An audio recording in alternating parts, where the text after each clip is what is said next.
بسم اللہ الرحمن الرحیم۔ گمنام ہیرو کے معزز ناظرین، السلام علیکم۔ آئیے چلتے ہیں کہانی کی طرف۔ میں خاموش رہا تو وہ بولا، اگر تم ہمارا ایک چھوٹا سا کام کر دو تو تمہارے سر پہ لٹکتی ہوئی معطل شدہ سزا کی تلوار ہٹ جائے گی۔ ہم تمہاری جان بخشی بھی کر دیں گے اور تمہیں دوسرے نقصانات کے ذریعے سبق سکھانے کا سلسلہ بھی ترک کر دیں گے، یعنی ہم مکمل طور پر تمہارا پیچھا چھوڑ دیں گے۔ اس کے بعد اگر تم نے ہمارے بارے میں کوئی شرارت نہ کی، ہماری کہانی لے کر ادھر ادھر بھاگے نہ پھرے، تو ہم تمہیں بالکل معاف کر دیں گے، ہم تمہیں بالکل بھول جائیں گے۔ تم بھی سمجھنا کہ ہم سے کبھی ملاقات ہی نہیں ہوئی تھی، تم نے محض ایک خواب دیکھا تھا۔ کیا ایسا نہیں ہو سکتا کہ تم مجھ سے کوئی کام لیے بغیر مجھے ایسا سمجھ لینے کی اجازت دے دو؟ میں نے درخواست کی، نہیں، تمہیں ہمارا کوئی نہ کوئی چھوٹا موٹا کام تو کرنا ہی پڑے گا۔ ہم نے تمہارے چکر میں بہت وقت، بہت رقم اور بہت انرجی برباد کی ہے، باس 2 نے جواب دیا۔ اس کی میں نے تو تم سے درخواست نہیں کی تھی، میں نے ملائمت سے کہا۔ یہ تو توان طلب کرنے والی بات ہو گئی کہ کسی کو اغوا کر کے کہا جائے کہ اسے اتنی رقم کی ادائیگی تو ہر حال میں کرنی ہی ہوگی، کیونکہ اسے اغوا کرنے پر بہت محنت ہوئی ہے، یہی سمجھ لو، باس 2 نے اطمینان سے جواب دیا۔ اوف خدایا، میں نے دونوں ہاتھوں سے سر تھام لیا۔ ہم تو مقامی دہشت گردوں سے ہی عاجز تھے، ہم سے تو انہی کا علاج نہیں ہو رہا تھا، اب یہ بین الاقوامی دہشت گردوں اور دھونس جمانے والوں کا علاج کون کرے گا؟ تمہیں اس فکر میں دبلا ہونے کی ضرورت نہیں، یہ تمہارا مسئلہ نہیں ہے۔ ویسے بھی ہم اپنا علاج کروانے نہیں بلکہ خود پوری دنیا کا علاج کرنے آئے ہیں۔ جب ہم اپنے مقاصد میں کامیاب ہو جائیں گے تو دنیا میں ایک آئیڈیل حکومت قائم ہو جائے گی۔ پوری دنیا میں صرف ایک ہی حکومت ہوگی، اس کا ایک ہی آئین ہوگا، ایک ہی مشینری دنیا کا نظام چلائے گی۔ ہر کوئی اپنی اپنی ڈفلی پر اپنا اپنا راگ نہیں بجائے گا، ہر کوئی 1.5 اینٹ کی مسجد بنا کر نہیں بیٹھے گا۔ دنیا سے بے شمار فضولیات کا خاتمہ ہو جائے گا۔ ان فضولیات میں انسان بھی شامل ہیں اور ممالک بھی، قوانین بھی شامل ہیں اور نظام بھی، سرحدیں بھی شامل ہیں اور افواج بھی۔ بہت کچھ ختم ہوگا، تب ایک تعمیر نو کی صورت پیدا ہوگی۔ زمین پر بوجھ بہت بڑھ گیا ہے۔ میں نے احتجاجیہ ہنسی کے ساتھ کہا، یوں کہو کہ تم اس دنیا کا نظام قدرت کے ہاتھوں سے اپنے ہاتھ میں منتقل کرنا چاہتے ہو۔ مشکل کام ہے جناب باس 2 صاحب، لیکن خیر، یہ بتائیے اس خادم کے لیے کیا حکم ہے؟ اس حقیر پر تفکیر سے کون سا عظیم کام لینا چاہتے ہیں آپ؟ عظیم کام سے تو تم فرار حاصل کر چکے ہو، اب تو صرف ایک حقیر سا کام ہے۔ باس 2 نے قریب بیٹھی عمر رسیدہ عورت کو ہاتھ سے اشارہ کیا۔ باس 2 کا انڈا نما سر ادھر ادھر نہیں گھومتا تھا، اس وجہ سے وہ اور بھی زیادہ عجیب محسوس ہوتا تھا۔ عمر رسیدہ عورت نے اثبات میں سر ہلایا اور چھوٹے سے کمپیوٹر پر تیزی سے انگلی چلائی۔ کمپیوٹر سے ہلکی سی آواز آئی، یہ گویا سگنل تھا۔ عورت نے کمپیوٹر پر جھکتے ہوئے دھیمی آواز میں چند الفاظ بولے جو میرے لیے ناقابل فہم تھے۔ وہ شاید اسے ٹیلی فون یا انٹرکام کی طرح رابطے کے ایک ذریعے کے طور پر بھی استعمال کر رہی تھی۔ پھر وہ منتظر نظروں سے اس طرف دیکھنے لگی جس طرف سے کچھ دیر پہلے وہ خود باس 2 کے ساتھ آئی تھی۔ میں بھی غیر ارادی طور پر اسی طرف دیکھنے لگا۔ چند لمحے بعد اندھیرے کی کوکھ سے جو شخص برآمد ہوا وہ شلوار قمیض اور واسکٹ میں تھا، اس کے ہونٹوں میں سگار دبا ہوا تھا، نہایت پروقار انداز میں چلتا ہوا۔ جب ملگجی روشنی میں پہنچا تو میں حیرت کے باعث کرسی سے گرتے گرتے بچا۔ ابھی وہ تیز روشنی میں نہیں پہنچا تھا، لیکن میں نے اسے پہچان لیا تھا۔ وہ وزیر خارجہ حفیظ صاحب تھے۔ وہ تنہا ہی تھے اور بڑے اطمینان سے چلے آ رہے تھے۔ انہیں پہچانتے ہی میرے ذہن پر بے شمار سوالات نے یلغار کر دی۔ حفیظ صاحب بھلا یہاں کیا کر رہے تھے؟ وہ یہاں اپنی مرضی سے آئے تھے یا انہیں بھی میری طرح بے خبری میں لایا گیا تھا؟ وہ تنہا تھے اور ان کی چال سے بے پناہ طمانینت کا بھی اظہار ہو رہا تھا۔ اس سے تو کچھ ایسا ہی معلوم ہوتا تھا کہ وہ یہاں اپنی مرضی سے ہی موجود تھے اور یہاں کے راستوں سے بھی واقف تھے، ورنہ کوئی نیا آدمی تو رہنمائی کے بغیر چند قدم بھی نہیں چل سکتا تھا۔ تو کیا حفیظ صاحب بھی درپردہ ریڈ ڈاٹ کے اس سے آگے میرا ذہن نہ سوچ سکا، کیونکہ یہ سوال ذہن میں ابھرتے ہی میری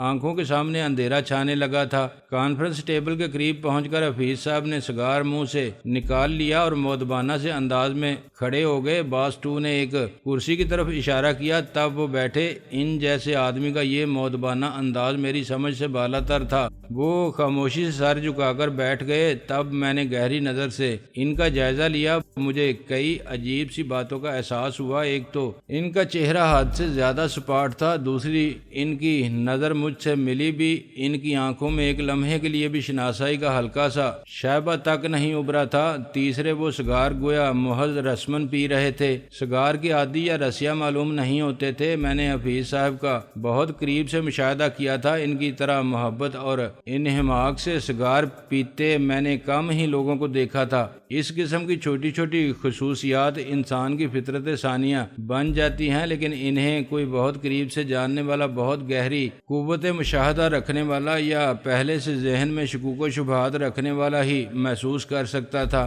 باز 2 کا رخ میری ہی طرف تھا، اس کی مخصوص گنجیلی سی آواز ابھری۔ تمہیں یہ جان کر یقیناً حیرت ہوئی ہوگی کہ تمہارے وزیر خارجہ صاحب بھی ہمارے ہی آدمی ہیں۔ میرے اعصاب میں پیدا ہونے والا ارتعاش اب تھم چکا تھا۔ ٹھہرے ٹھہرے لہجے میں کہا، نہیں، مجھے قطعاً حیرت نہیں ہوئی، کیونکہ یہ حفیظ صاحب نہیں ہیں۔ میں نے پہلی بار باز کا کھنکھناتا ہوا سا کہکا سنا۔ اسے میرے جواب سے مایوسی نہیں ہوئی تھی، وہ تو شاید اس سے کچھ محظوظ ہوا تھا۔ مجھے خوشی ہے کہ تم بے وقوف نہیں بنے، ہم تم سے ایسی قوت مشاہدہ کی توقع رکھتے ہیں، وہ بولا، لیکن ہمیں یقین ہے کہ اور کوئی بھی کسی قسم کا فرق محسوس نہیں کر پائے گا۔ اگر کرے گا بھی تو اس کی وجہ سمجھنے سے قاصر ہوگا اور اسے اہمیت نہیں دے گا۔ میں نے طمانینت کی ایک گہری سانس لی۔ حفیظ صاحب کے بارے میں ایک لمحے کے لیے جو شکوک و شبہات پیدا ہوئے تھے، ان کے تحلیل ہو جانا میرے لیے بڑی راحت کا سبب بنا تھا۔ نقلی حفیظ صاحب نے ایک نظر میری طرف دیکھ کر سگار کا ہلکا سا کش لیا۔ حفیظ صاحب کی ایک خصوصیت یہ بھی تھی کہ ان کی آنکھوں میں ہمہ وقت ایک عجیب بے عنوان قسم کا اضطراب رقصاں رہتا تھا۔ وہ اپنی ذمہ داریوں کو محض دفتری امور یا اپنے لمبے چوڑے عہدے کی مدد سے انجام دی جانے والی ڈیوٹی سمجھ کر نہیں بھگتاتے تھے، بلکہ اپنا ہر کام دل و جان سے کرتے تھے۔ نازک ملکی معاملات کے بارے میں متفکر رہتے تھے اور پیچیدہ مسائل کے بارے میں سوچ سوچ کر بات کرتے تھے۔ اس لیے ان کی آنکھوں میں ہر وقت ایک فکر انگیز، ایک عجیب سی لگن کے سائے نظر آتے تھے جو اس ڈمی کی آنکھوں میں مفقود تھے۔ نہ جانے اس شخص کی آنکھوں کا رنگ بھی اصلی تھا یا محض کانٹیکٹ لینز وغیرہ کا مرہون منت تھا۔ باز 2 کی آواز ابھری۔ اس شخص میں حفیظ صاحب سے کافی حد تک مشابہت تو موجود تھی، مزید مشابہت پیدا کرنے کے لیے کاسمیٹک سرجری کا سہارا لیا گیا ہے۔ نتائج سے ہم مطمئن ہیں، لیکن یہ مجھے کیوں بتایا اور دکھایا جا رہا ہے؟ میں نے تیزی سے پوچھا۔ میں نے کہا نا کہ تمہیں ہمارا ایک چھوٹا سا کام کرنا ہے، باز 2 بولا۔ اس کا تعلق حفیظ صاحب سے ہے؟ میں نے دریافت کیا۔ ہاں، یہی سمجھ لو، حفیظ صاحب اس کے مرکزی کردار ہیں۔ باز 2 نے ایک لمحے کے توقف کے بعد جواب دیا۔ آج سے ٹھیک 4 دن بعد حفیظ صاحب امریکہ کے دورے پر روانہ ہونے والے ہیں۔ یوں سمجھو کہ انہیں وہاں طلب کیا گیا ہے، تمہاری حکومت پر دباؤ ڈال کر انہیں وہاں بلوایا جا رہا ہے۔ ہم سب کی کوششوں سے ویسے بھی اس وقت تمہارا ملک چاروں طرف سے زبردست سیاسی اور اقتصادی دباؤ میں ہے۔ ہم سب سے تمہاری کیا مراد ہے؟ میں نے پوچھا۔ وہی ممالک جن کے خفیہ اتحاد سے ریڈ ڈاٹ وجود میں آئی ہے، باز 2 نے جواب دیا۔ فی الحال تمہاری ایٹمی طاقت کو بہانہ بنا کر تم پر سب سے زیادہ دباؤ بڑھایا جا رہا ہے اور تمہیں بلیک میل کرنے کے لیے ہر حربہ استعمال کیا جا رہا ہے۔ آئندہ بھی ترقی یافتہ ملکوں کے ہاتھوں میں جتنے بھی پتے ہوں گے وہ سب استعمال کیے جائیں گے۔ وہ تو میں دیکھ رہا ہوں، مجھے بھی اندازہ ہو رہا ہے، میں نے ہلکی سی افسردگی سے کہا۔ ہمیں چاروں طرف سے گھیرا جا رہا ہے اور اس عمل کی حوصلہ افزائی کی جا رہی ہے جس سے ہمارے لیے اندرون اور بیرون ملک ہر طرح کی رکاوٹیں اور دشواریاں پیدا ہوں۔ وطن فروش ایجنٹ بھی اس سلسلے میں سرگرمی سے اپنا اپنا کردار ادا کر رہے ہیں۔ بالکل درست ہے۔ باز 2 کے لہجے سے اندازہ ہو رہا تھا کہ وہ اس صورتحال کے تصور سے محظوظ ہو رہا تھا۔ تمہاری حکومت اس دباؤ سے نکلنے کے لیے ہاتھ پاؤں مار رہی ہے، اپنی سی کوششیں کر رہی ہے، لیکن یہ کوششیں بالکل غیر منظم اور غیر مربوط ہیں۔ دوسرے، ہم تمہارے ہاں ایسی صورتحال پیدا کرنے میں کامیاب ہو چکے ہیں کہ تمہاری حکومت تمام تر دیانتداری اور خلوص سے چاہے تب بھی کسی ایک مسئلے کی طرف بھی یکسوئی اور دل جمی سے توجہ نہیں دے سکے۔ ویسے بھی تمہاری حکومتوں میں دیانتداری اور خلوص سے کسی مسئلے کو پائیدار بنیادوں پر حل کرنے کا رجحان کم ہی رہا ہے۔ تمہارے پورے ملک کا نظام ایڈہاک ازم پر چل رہا ہے۔ یہ سب باتیں مجھے معلوم تھی، نہ جانے وہ کیوں دہرا رہا تھا، شاید میرے احساس کمتری کو بڑھانے کے لیے یا پھر پس منظر کی بہتر طور پر وضاحت کرنے کے لیے۔ باس 2 بات جاری رکھتے ہوئے بولا، فضا ہمارے لیے بہت سازگار ہے، کچھ فیصلہ کن اقدامات کرنے کا وقت قریب آتا دکھائی دے رہا ہے۔ ایٹمی طاقت وغیرہ کا تو صرف بہانہ ہے، ورنہ تم کیا اور تمہاری ایٹمی طاقت کیا اصل میں چند ملکوں کا ایک بلاک ہے جسے سب سے پہلے قابو میں کرنا ہے۔ ہم براہ راست ان میں مداخلت کر کے دنیا میں بدنامی مول لینا نہیں چاہتے، ہم چاہتے ہیں مختلف جواز پیدا کر کے اس طرح ان کی کمر توڑ دی جائے اور اس طرح انہیں زمین بوس کر دیا جائے کہ وہ خود ہاتھ باندھ کر ہم سے درخواست کریں کہ خدا کے لیے ہمیں اپنی کالونی بنا لیجئے، ورنہ ہم فاقوں مر جائیں گے، پھر ہم وہاں سب کچھ نئے سرے سے ترتیب دیں گے۔ میرے دل میں ایک بے عنوان سا سناٹا پھیلنے لگا۔ اس کا ہر جملہ جو بظاہر چند الفاظ پر مشتمل تھا، اگر اس کی گہرائی کا تجزیہ کیا جاتا اور کسی کو ان کے حقیقی معنوں کا ادراک ہوتا تو اس کا دل دھڑکنا بھول جاتا۔ ذرا توقف سے باس 2 بولا، جن ممالک کی فہرست ہم نے بنائی ہے اور جنہیں دنیا کے نقشے پر نشان زدہ کر دیا ہے، ان میں بعض میں تو ہماری بوئی ہوئی فصل اب پکنے کو ہے۔ مثلاً خلیج میں کویت عراق مسئلہ ہے، افریقہ اور افغانستان میں خانہ جنگیاں ہیں، انڈیا میں سکھوں کا مسئلہ، ہندو مسلم تنازعات، کشمیر کا مسئلہ وغیرہ ہے۔ مسلمان ممالک میں ہمیں ایک بڑی آسانی رہتی ہے، وہ کیا میں پوچھے بغیر نہ رہ سکا۔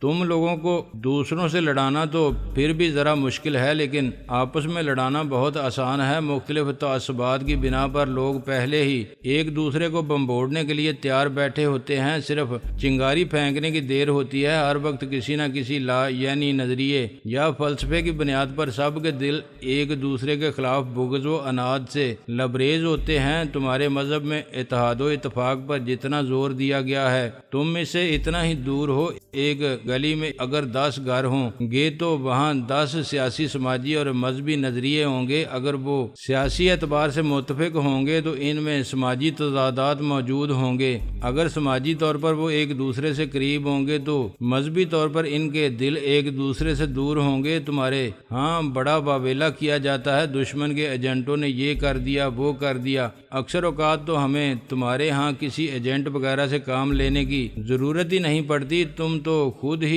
ایک دوسرے کو برباد کرنے کے لیے کافی ہو۔ اس کے لہجے سے اندازہ ہو رہا تھا کہ وہ ان سب باتوں کی نشاندہی کرتے ہوئے دل ہی دل میں بہت محظوظ ہو رہا تھا۔ بہت گہرا مشاہدہ ہے تمہارا ہماری معاشرت کے بارے میں۔ میں نے اپنے لہجے میں طنز کی جھلک پیدا کرنے کی کوشش کی، جبکہ اصولاً میرے لہجے میں اس وقت ندامت کی جھلک ہونی چاہیے تھی۔ ہم جہاں کسی پروجیکٹ پر کام کرتے ہیں وہاں کے قبرستانوں میں مدفون مردوں کے بارے میں بھی معلومات رکھنے کی کوشش کرتے ہیں، وہ فخر سے بولا۔ لیکن ہمارے ہاں سے تم نے صرف منفی معلومات ہی جمع کی، مثبت چیزیں تمہاری نظر میں نہیں آئیں یا ان کے بارے میں معلومات تم تک نہیں پہنچی۔ میں نے کمزور سا احتجاج کیا۔ ہمارے ہاں لوگ ایک دوسرے کے لیے جانیں بھی قربان کر دیتے ہیں۔ ہمارے ہاں ایسے بھی لوگ ہیں جنہوں نے اپنی زندگیاں اور کروڑوں کی جائیدادیں خدمت خلق کے لیے وقف کر دی ہیں۔ ہمارے ہاں محبت اور بھائی چارے کے ایسے مظاہرے بھی دیکھنے میں آتے ہیں جو تاریخ کا حصہ بن جاتے ہیں۔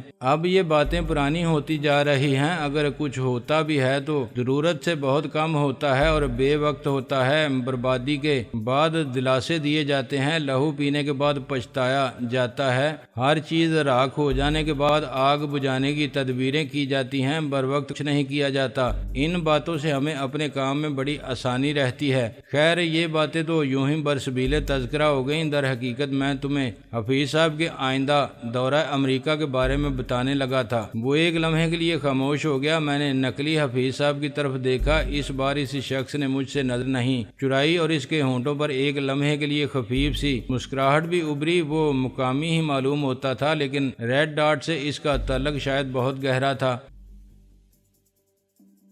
باس 2 کی آواز سن کر میں دوبارہ اس کی طرف متوجہ ہو گیا۔ وہ کہہ رہا تھا، تمہیں معلوم ہی ہوگا کہ امریکی سینیٹرز کی ایک لابی کی طرف سے تمہاری حکومت پر دباؤ بے پناہ بڑھ گیا ہے کہ اس سے ایٹمی تجربات نہ کرنے کی ٹھوس یقین دہانی حاصل کی جائے۔ ہاں، مجھے کچھ غیر ملکی اخبارات اور ملکی اخبارات میں چھپنے والے تجزیوں کے سرسری مطالعے سے کسی حد تک اندازہ تو ہو رہا ہے، میں نے جواب دیا، لیکن تمہیں یہ معلوم نہیں ہوگا کہ ٹھوس یقین دہانی سے وہاں کیا مراد لی جا رہی ہے۔ حفیظ صاحب اپنی حکومت کی طرف سے کچھ تجاویز لے کر جا رہے ہیں، لیکن میں تمہیں یہاں بیٹھے بیٹھے پیشگی ہی بتا دیتا ہوں کہ وہاں ان پر کوئی کان نہیں دھرے گا۔ انہیں ایک کان سے سن کر دوسرے کان سے نکال دیا جائے گا۔ باس 2 نے کہا، بہت خوب، مغربی ممالک کی اسی انصاف پسندی کے تو قربان جانے کو جی چاہتا ہے، میں نے طنزیہ لہجے میں کہا۔ اس نے حسب سابق میرے طنز کو نظر انداز کرتے ہوئے بات جاری رکھی،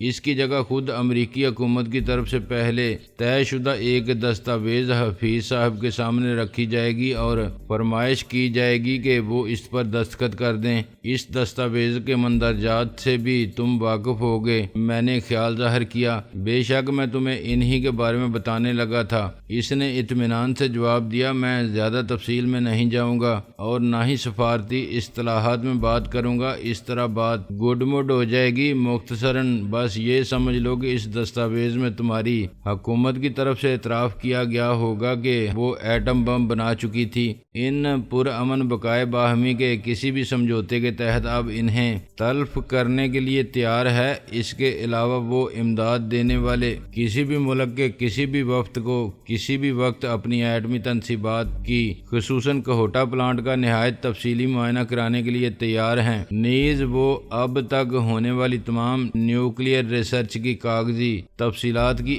ایک ایک کاپی امداد دینے والے تمام ممالک کو فراہم کرے گا اور آئندہ بھی ایسا کرتا رہے گا۔ بہت خوب، بہت خوب، میں نے ڈوبتے دل کے ساتھ کہا۔ اس کے علاوہ پرامن بقائے باہمی کے ایک سمجھوتے کے تحت تمہاری حکومت اپنے ملک میں مستقل بنیادوں پر ایک آبزرویشن سینٹر کے قیام کی منظوری دے گی۔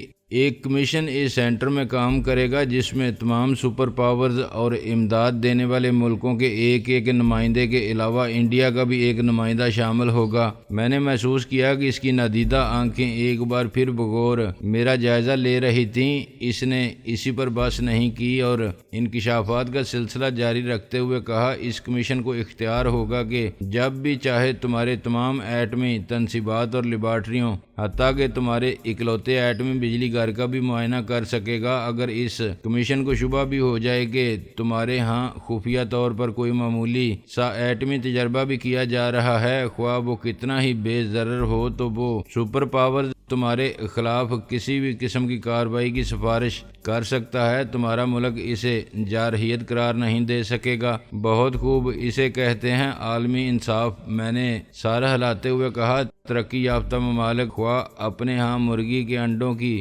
طرح ایٹم بموں کے انبار لگاتے جائیں، لیکن ہمارے ملک کے ایٹمی بجلی گھر تک کا خوردبین سے معائنہ ہوگا اور ہمیں پرامن مقاصد کے لیے بھی ایٹمی توانائی کے استعمال کی اجازت نہیں۔ اس کا مطلب ہے دنیا میں آج بھی جس کی لاٹھی اس کی بھینس کا قانون رائج ہے۔ یہ تہذیب و تمدن، یہ ترقی، یہ بین الاقوامی ادارے، بین الاقوامی قوانین، عالمی انصاف کی باتیں، یہ سب محض مذاق ہیں، دکھاوا ہیں، کمزوروں کے لیے دل بہلاوے ہیں۔ اس فضول بحث میں پڑنے کی ضرورت نہیں۔ جو بات میں کہہ رہا ہوں اس پر توجہ دو۔ باس 2 کے لہجے میں ناگواری تھی۔ کمزور فریق جب بھی کوئی سوال اٹھاتا ہے اسے فضول بحثی قرار دیا جاتا ہے۔ میرے دل میں حقیقتاً ایک عجیب طرح کی افسردگی پھیل رہی تھی۔ باس 2 میرے الفاظ پر توجہ دیے بغیر بولا، جب یہ دستاویز سائن کرنے کے لیے حفیظ صاحب کے سامنے رکھی جائے گی تو یقیناً ان کے ہوش اڑ جائیں گے۔ وہ اس پر سائن کرنے کے لیے کسی قیمت پر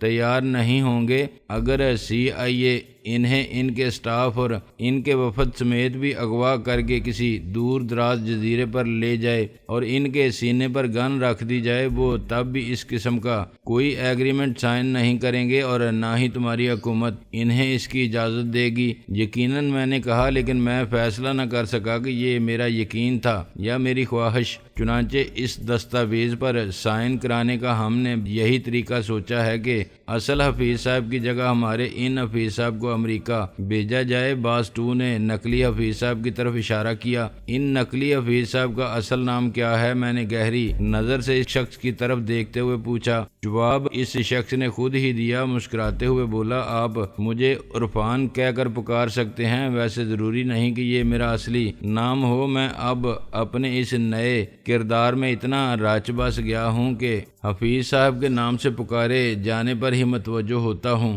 میں ایک ٹک اس شخص کی طرف دیکھتا رہ گیا۔ اس کا نام عرفان یا جو کچھ بھی تھا، اس میں کوئی شک نہیں تھا کہ حفیظ صاحب کی حیثیت سے وہ 99% لوگوں کو دھوکہ دے سکتا تھا۔ اس کی آواز بھی حفیظ صاحب کی آواز سے بہت زیادہ ملتی تھی، صرف تھوڑی سی زکام زدہ معلوم ہوتی تھی، لیکن یہ چیز بھی اس کے حق میں ہی جاتی تھی۔ اگر کسی کو معمولی سا کوئی فرق محسوس بھی ہوتا تو یقیناً وہ یہی سوچ کر نظر انداز کر جاتا کہ حفیظ صاحب کو زکام ہے۔